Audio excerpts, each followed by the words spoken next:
In this video, I will be making shark's tooth keychains. First, I start by laying out the different teeth I have to try and decide which teeth to use.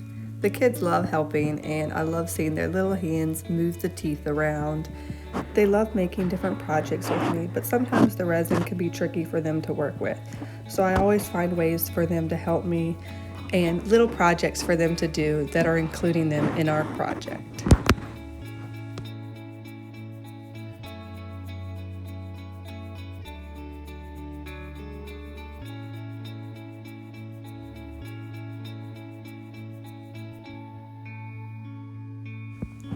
They love showing off the different teeth, and getting to lay them all out is so much fun. We always collect enough so we have just the right number for our project, and then we put the rest away.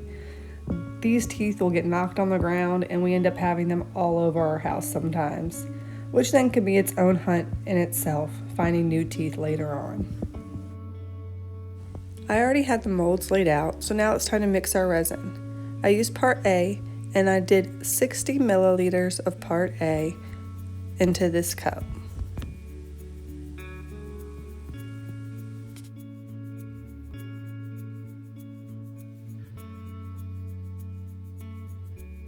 I then get a separate cup and I mix 60 milliliters of part B into that cup.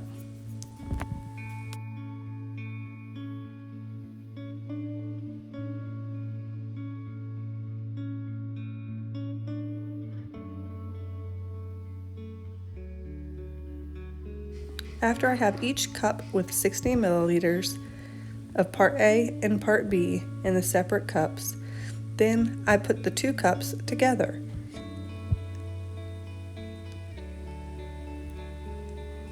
We pour the two together and make sure you mix them very well. You don't want to mix too fast because it can cause bubbles, but you also don't want to mix it not enough. You want to continue to mix until everything looks like it's blended together. Usually this is about for 5 minutes.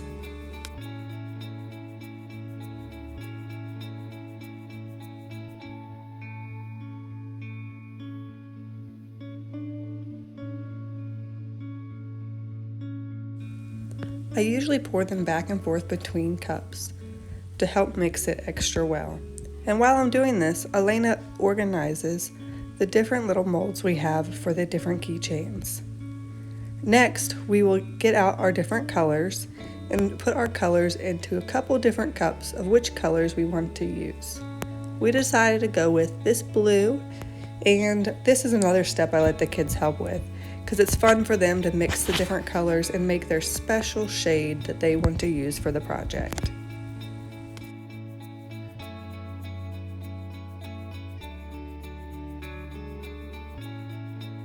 For this project, Elena decided to add some extra glitter to this one particular cup, which is always so much fun and gives it the little extra sparkle. She actually ended up adding 2 different colors of glitter.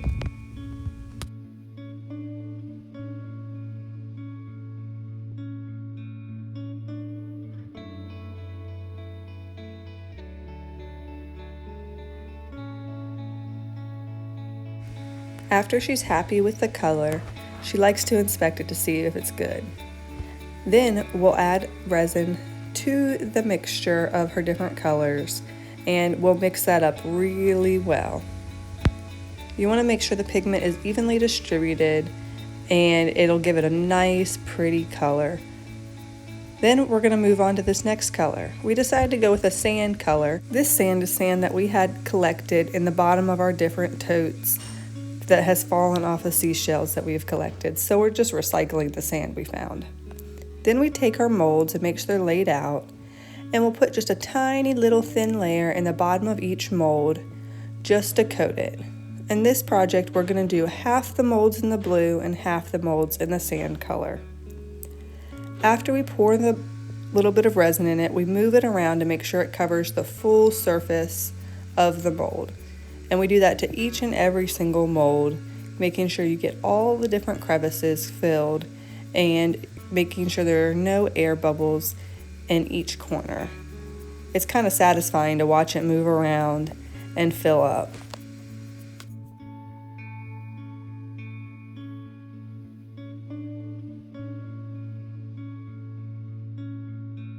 Next, we are going to do the same thing with the sand color, and we're going to fill each mold with just the bottom of the mold. And once we get all of the molds filled, we're going to do the same thing that we did with the blue and move them around so that they completely coat the whole bottom of the mold. Sometimes they're not dark enough, so we do top them off with a little bit of sand on top just to give it a little bit of an extra sandy look. And I had a little extra resin, so I decided to pour it in this coaster and start an extra coaster. I always use every last bit of resin I have to make sure that we don't waste any. And I'm going to do a beach scene with this coaster. So we're going to add some blue for the water and some sand for, well, the sand. And let me know if you want to see that video.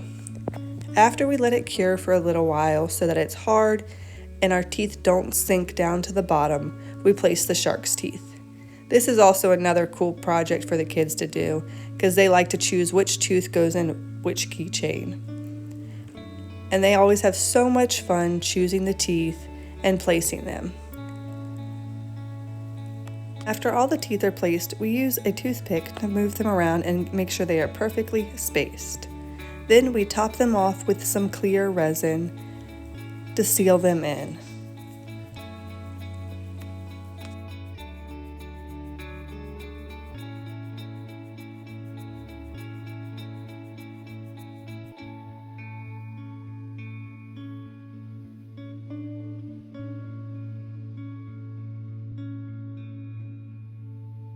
I really like this project because you can see all the teeth laid out and it's a great way to show them off. We even have a stingray mouth plate in there. This is such a fun project, and this is a statement keychain that you can use and get to show people because you carry your keys everywhere with you, right? Once they are cured, we then get to pop them out of the molds. And it's always fun popping them out and seeing the final finished project and how they turned out. I think these turned out pretty cool, and I really do like the sand color. It gives it such a natural look and feel. I also really like the blue as well. The blue just makes it pop like the ocean. Popping them out is one of the most satisfying things at the end of a project, is getting to see the final project coming all together.